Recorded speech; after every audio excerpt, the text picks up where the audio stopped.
다 함께 사도신경으로 신앙 고백하심으로 3월 22일 화요일 새벽 예배를 시작하겠습니다. 전능하사 천지를 만드신 하나님 아버지를 내가 믿사오며 그 외아들 우리 주 예수 그리스도를 믿사오니 이는 성령으로 잉태하사 동정녀 마리아에게 나시고 본디오 빌라도에게 고난을 받으사 십자가에 못 박혀 죽으시고 장사한 지 사흘 만에 죽은 자 가운데에서 다시 살아나시며 하늘에 오르사 전능하신 하나님 우편에 앉아 계시다가 저리로서 산자와 죽은 자를 심판하러 오시리라. 성령을 믿사오며 거룩한 공예와 성도가 서로 교통하는 것과 죄를 사여 주시는 것과 몸이 다시 사는 것과 영원히 사는 것을 믿사옵나이다. 아멘.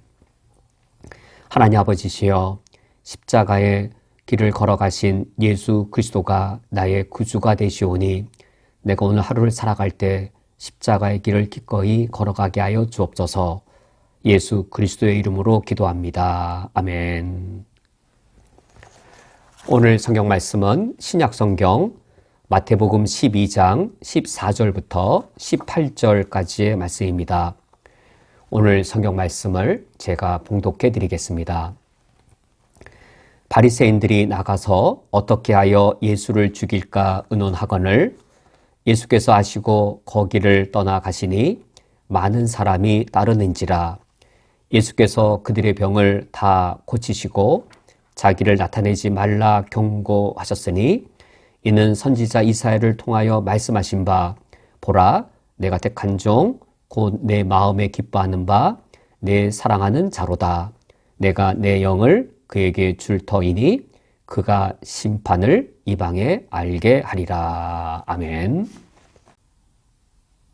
우리 그리스도인들은 십자가에 죽으신 예수 그리스도를 나의 주로 고백하는 자들입니다. 이란 우리들은 예수님을 단지 종교적으로 믿는 종교인에 머무는 것이 아니라 예수님의 길을 따라가는 제자가 되어야 하겠습니다. 우리가 예수님을 따라갈수록 그리고 예수님의 더욱더 참된 제자가 될수록 우리들은 예수님이 겪으셨던 일을 우리들도 동일하게 겪을 것입니다. 오늘 성경 말씀에서 보면 예수님께서 두 가지를 겪으시는데 첫 번째는 바리새인들의 살해 음모였습니다. 두 번째는 무리들로부터 질병을 치유하는 메시아라는 오해를 받게 되시는 일이었습니다. 우리들도 예수님의 참된 제자로 살아갈 때에 한편으로는 살해 위협과 같은 핍박을 겪을 수도 있을 것이고 잘못되게 추앙받는 그런 오해를 받을 수도 있을 것입니다. 그러면 예수님께서 왜 이러한 오해나 또는 살해 위협을 겪게 되신 것인가? 그것은 예수님이 어떤 무슨 잘못된 일을 행하시거나 오해를 일으킬 만한 부당한 일을 행하셨기 때문이 아니었습니다. 오히려 반대입니다. 예수 그리스도께서 메시아로서 참되고도 온전한 사역을 감당하셨을 때 인간들이, 죄악된 인간들이 또 이 불완전한 인간들이 메시아에 대한 잘못된 반응, 그릇된 반응을 한 것 때문이었지요. 예수님께서는 어떤 메시아 사역을 행하셨는가? 예수님께서는 안식일에 한쪽 손 마른 사람을 치유하셨습니다. 한쪽 손 마른 사람을 안식일에 치유하심으로 무엇이 참된 안식인가? 이 사실을 바르게 가르쳐 주셨고 안식일에 하나님을 섬긴다는 것, 안식일 계명의 참된 준수는 어떤 것인가를 바르게 가르쳐 주셨습니다. 이처럼 바르게 가르쳐 주셨을 때 사람들의 반응은 어떠한가? 바르게 가르쳐 주신 그것에 대해 바르게 믿는 사람들도 있지만 모두가 다 바른 믿음을 갖고 예수님께 대하여 올바른 태도를 취한 것은 아니었습니다. 예수님의 가르침이 바른 것이었기 때문에 그 바른 가르침에 대하여 오히려 대적하고 예수님을 그릇되게 여기는 자들이 있었던 것이죠. 그들이 바로 이 바리새인들이었습니다. 14절 말씀에 바리새인들이 나가서 어떻게 하여 예수를 죽일까 의논하거늘 이라고 하는데, 그러면 바리새인들은 왜 예수님을 죽이고자 살해 음모를 꾸몄던 것일까요? 그 이유는 만약 예수님의 이 안식일 계명의 해석이 옳다면 바리새인들의 신념, 바리새인들이 그들이 다른 사람들보다 더 우월하다라고 여겼던 우월성의 근거, 이 모든 것들이 다 무너지기 때문입니다. 바리새인들은 그 당시에 대다수의 유대인들로부터 존경받고 있었습니다. 바리새인들의 신념이나 바리새인들이 하나님을 섬기는 그 철저한 율법주의는 그들의 우월성의 근거가 되었습니다. 예수님이 틀려야만 바리새인들의 신념과 그들의 이 교파의 우월성은 지켜나갈 수 있는 것이지요. 그러므로 그들은 예수님을 죽여야, 예수님을 살해하여야 바리새인들 그들의 우월성이 지켜져 나갈 수 있었습니다. 이러한 일은 오늘날 현대 교회 안에서도 일어나고 있습니다. 이를테면 11조 헌금을 드리면 하나님께로부터 물질의 축복을 받습니다란 이런 이 견해, 우리는 과연 어떻게 판단해야 하겠는지요? 11조 헌금을 드렸을 때 하나님께서 물질의 축복을 주신 일이 정말로 없을까? 아닙니다. 덜어 있습니다. 하나님께서 11조 헌금을 이 바른 태도와 또 하나님 아버지 앞에 신실한 신앙으로 11조 헌금을 드렸을 때 하나님의 뜻에 의해 물질의 축복을 주시는 경우가 일어날 수 있고 또 그런 분들이 실제로 계십니다.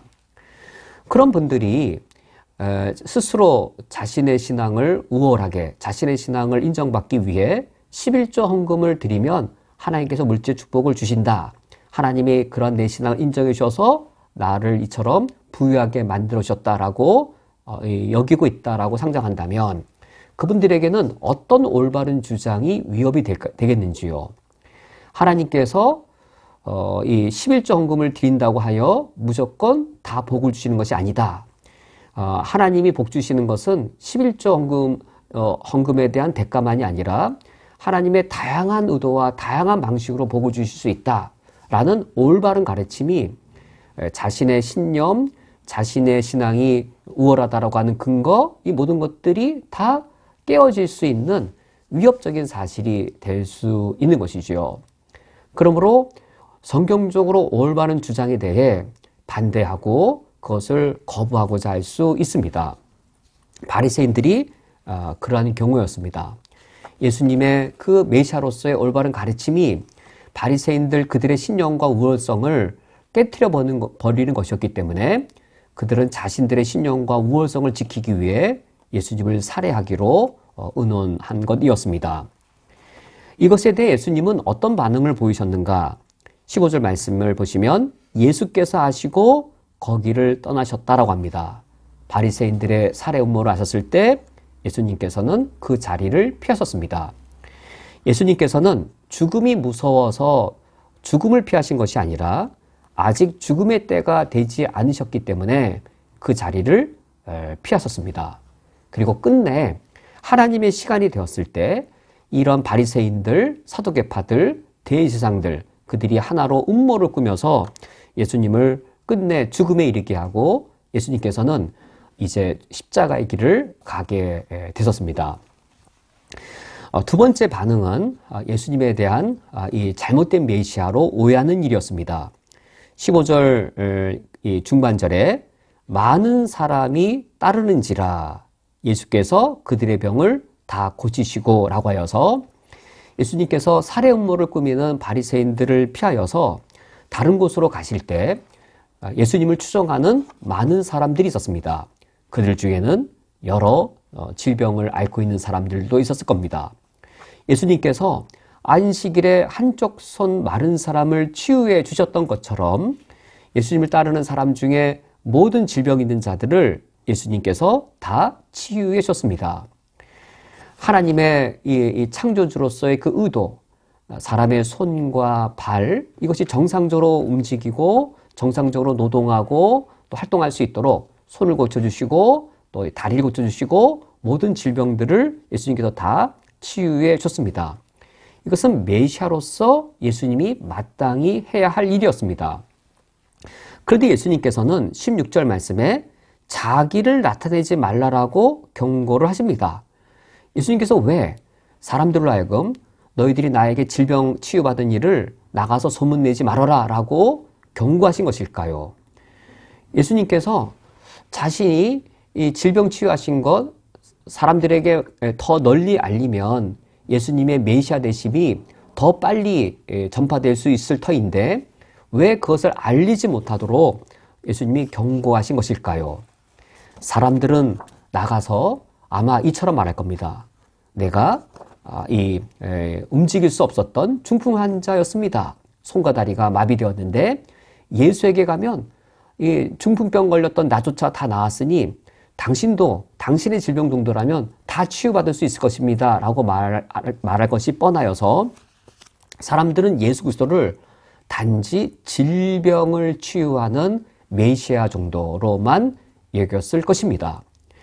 예수님을 이 사람들이 자신들이 원하는 방식으로 나의 공경, 나의 궁핍, 나의 위기, 사람들이 처한 그 각자의 위기와 공경들이 있지요. 그것을 해결해주는 메시아라고 그들은 원했을 겁니다. 만약 그들을 향하 예수님이 올바른 말씀을 하신다면 그들은 실망할 겁니다. 예수님께서 배고픈 사람들에게 이 말하기를 사람이 떡으로만 살 것이 아니요 라고 말한다면 사람들은 예수님에 대하여 실망할 겁니다. 사람들이 질병을 치유받으러 왔다가 나는 너희들의 질병을 치유하러 온 것이 아니라 너희들의 죄를 사함받기 위하여 왔다라고 올바른 메시아의 모습을 알려준다면 사람들은 예수님을 향하여 큰 실망을 하고 돌아갈 것입니다. 오늘날도 마찬가지인 것이죠. 우리가 오늘 교회에서 하나님의 나라와 하나님의 의를 선포한다면 세속적으로 몰려왔던 다수의 사람들은 크게 실망할 겁니다. 하나님이 우리에게 예비하신 그 복들은 팔복입니다. 심령이 가난한 자가 복된 겁니다. 온유한 자가 복된 겁니다. 의에 줄이고 목마른 자가 복된 겁니다. 의를 위하여 핍박을 받는 것이 복된 자입니다. 라고 말한다면 사람들은 그런 복 받으려고 내가 예수 믿나? 라고 말하면서 오히려 참된 하나님의 말씀을 증거하는 것에 대해 참된 축복이 무엇인지를 드러내는 것에 대해 오히려 실망하고 돌아갈 것입니다. 예수님께서 자기를 나타내지 말라 라고 말씀하신 것은 사람들이 예수님에 대한 기대감을 자신의 세속적 욕망을 추구하는 자신의 세속적 욕망을 충족시켜주는 이 그릇된 메시아로 오해하고 있었기 때문입니다. 이처럼 예수님이 메시아로서 바르게 하나님의 나라와 그의 의를 드러낼 때 그 결과는 한편으로는 살해 위협이고 한편으로는 사람들이 자신의 욕망대로 바라보고 싶은 메시아로 오해하는 일이었습니다. 그럼에도 불구하고 예수님께서는 무엇을 바라보시면서 메시아 사역을 감당하신 것인가? 17절, 18절 말씀에 이사야 선지자로 말씀하신 바가 있습니다. 보라, 내가 택한 종, 곧 내 마음에 기뻐하는 바, 내 사랑하는 자로다. 바리새인들에게는 살해 위협을 겪으시고 질병 치유를 받은 사람으로부터는 오해를 받으셨지만 그러나 하나님께서는 예수님을 향하여 내가 택한 종이라고 내 마음에 기뻐하는 바 내가 사랑하는 자라고 하나님께서는 예수님을 인정해 주셨습니다.